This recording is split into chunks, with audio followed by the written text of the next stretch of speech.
Yo, what's going on, everybody? As you could tell by the title, this video is all about push-ups and developing your chest. I did a video about 3 months ago and where I did pull-ups for 30 days, so I was like, why not just try push-ups right after that and see if it gives me the same results. So this is me on day 1, and I'm going to slow up the clips a little bit just so you can see how difficult it was for me doing it the first day, and also how my form was looking. So I did 100 push-ups every night, and I just want to say right off the bat that this did not take me 30 days. I usually did this at night, and it would be right after my workout, so I was completely fried. So there was a couple days that I took off, so please forgive me. I clickbaited you a little bit, but I still got it done. So I did 3 variations just like the pull-ups. The first day or first couple of days I didn't follow any specific pattern, but when I got up to about day 3 or 4, I would separate out each push-up into sets of 20. So this is me doing my last set on day 1, and I actually failed this last rep because it was just so difficult, but then I finished it out. So this is me right after I did those push-ups, and I think the last time I did this many push-ups was back in high school during soccer season when our coach would make us do that. So my body was just not used to doing this movement in general for a while, so the pump I got was absolutely insane. So basically in this video I'm going to outline the pros and cons of doing this and talk about a little bit about overtraining and muscle endurance. So if you just want to see the end result, you can just skip to the end. That's where I'm going to have my final clip. But if you want to listen to some other information, then just keep listening.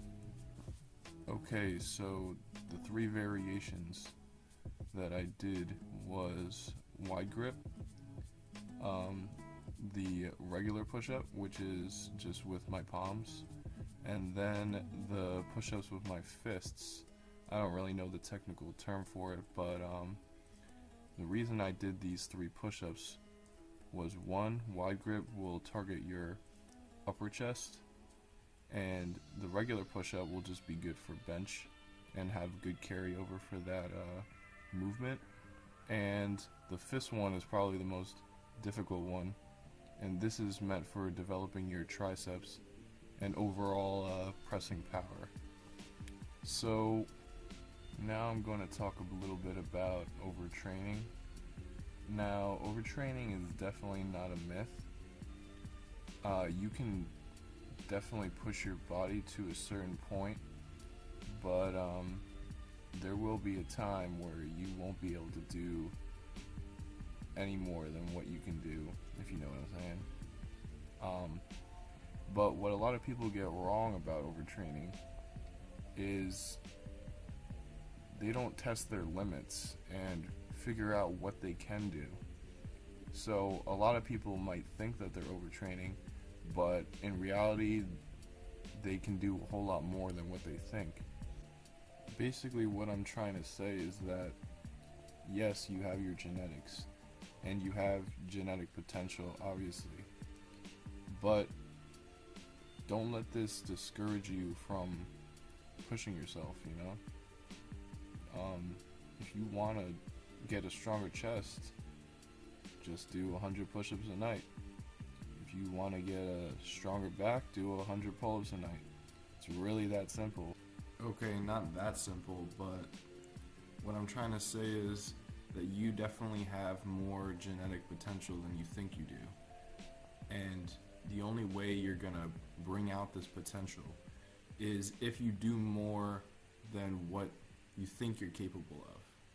You have to go beyond your limits and try things that you're unsure of trying. So if you're at like a 400-pound deadlift and you're unsure that you can lift a 430-pound deadlift, you'll never know if you can lift it or not if you don't try. You may fail, but failure is all part of the process. So I'm going to give you another example. There was a classic bodybuilder in that era by the name of Tom Platz, and he said in multiple interviews that he didn't have the best genetics, but he would outwork every single person in the gym and arguably had the best legs in that era. And that's just because when he worked out his legs, that's what he wanted, that's what he desired to have. He wanted big legs, so he worked his ass off for it.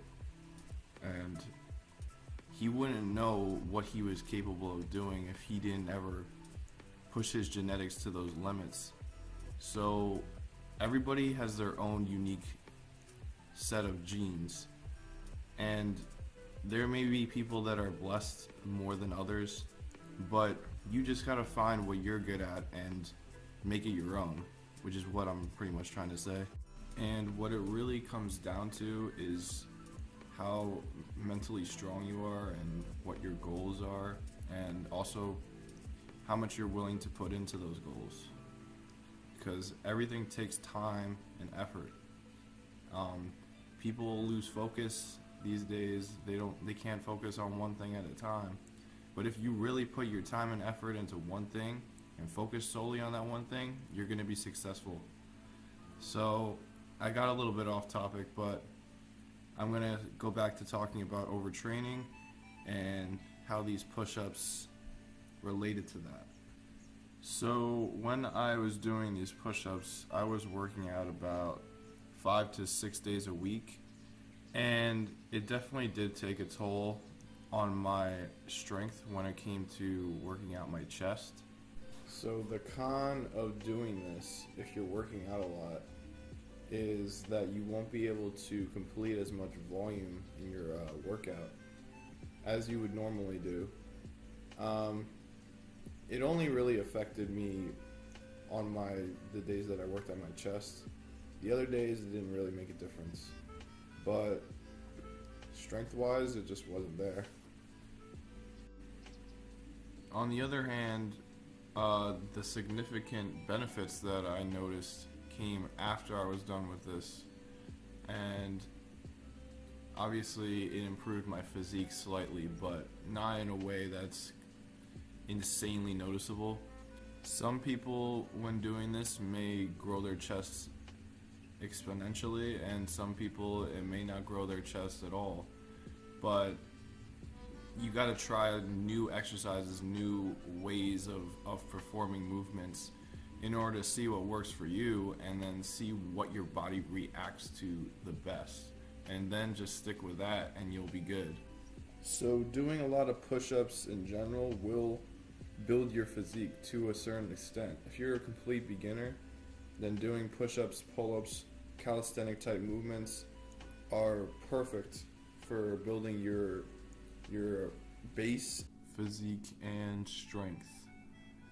Alright, so the two benefits that I actually did get out of this are increased muscle endurance and also increased mind-muscle connection. So in terms of muscle endurance, I think the most reps I can ever do in total for 225 on bench was like 3 or 4, and now it's like 6 or 7, but I would only be able to do like sets of 4, and then anything lower than that. But now I can do like a 5x5 with 225, no problem. So in terms of strength, when it comes to doing more volume, it definitely went up a bit, but my overall 1 rep max is still 265, and I think now I'm just gonna go back into strength training and try to get my max up to 315 by the end of the year. Okay, so another benefit that people may not notice as much is the increased mind-muscle connection that you will get from doing these push-ups. And mind-muscle connection in general just overall helps you focus on what muscles you need to use and make the overall transfer of energy and force through your body much easier, so you can complete certain movements.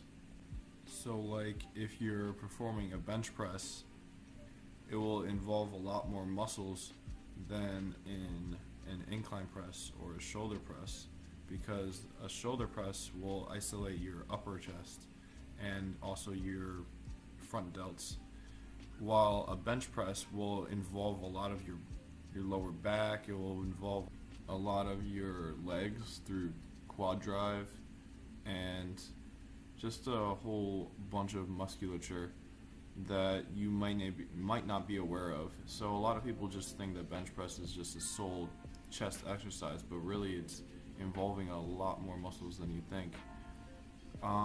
So yeah, I feel like these push-ups really help you isolate the muscles that you want to isolate and just get a better connection and feel your muscle more. And if you have a better mind-muscle connection, you'll be able to push more weight, you'll be able to do a lot more volume, just a whole bunch of other stuff, you know? And that's pretty much it for the benefits. And I'm not really making this video to tell you guys to do exactly what I'm doing, follow what I'm doing, and show you what kind of crazy transformation I had. I kind of was just curious in the effect that this would have on my body and see if it would react well to it. And that's really all you have to be, is be a little curious in what you can do, you know? Just test yourself a little more and have fun while you're doing it, because if you don't enjoy what you're doing, then just don't do it. It's as simple as that.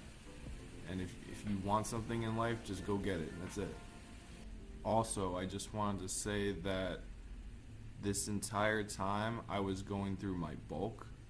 So in the first clip, I was 10 pounds lighter than I am right here. So in this video, I'm about 222 pounds, around that. And in the video in the beginning, I was about 215, I believe, 210, in between 210 and 215. So yeah, my chest may look like actually it gotten smaller in this last clip than it was in the beginning, but that's just because I have more fat on me. And yeah, that's about it. So I hope you guys enjoyed this video. Please like and subscribe, and have a good day. Peace.